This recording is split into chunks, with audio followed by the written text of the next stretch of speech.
যেখানে মানুষ একটু উপরে উঠলেই নিচের দিকে তাকালে গা কাঁপতে থাকে, ভয় লাগে এবং পড়ে যাওয়ার শঙ্কা লাগে।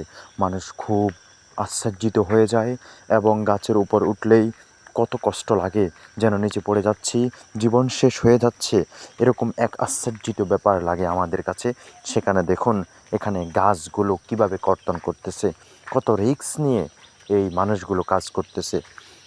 দেখুন না এই গাছটি কাটার সাথে সাথে কিভাবে মানুষটিও নিচে পড়ে গেল, কত বড় রিস্ক নিল। এই গাছটি কাটার সাথে সাথে দেখেন কত বড় গাছ, এই গাছটি কাটার সাথে সাথে কিভাবে পড়ে গেল। এই মানুষটি কত উপরে উঠে গাছটি কাটতেছে। বৈদ্যুতিক যেই যন্ত্র রয়েছে গাছ কাটার মেশিন, এই যন্ত্র দিয়ে কত উপরে উঠে দেখেন উপর থেকে নিচের কি অবস্থা দেখা যাচ্ছে। দেখুন এই মানুষটি গাছের একেবারেই ফুল উপরে উঠে গাছটা কাটলো এবং মানুষটাকে দেখাই যাচ্ছে না। ভিডিওটি ভালো লাগলে এমএসবি মিডিয়াকে লাইক, ফলো, সাবস্ক্রাইব করতে ভুলবেন না।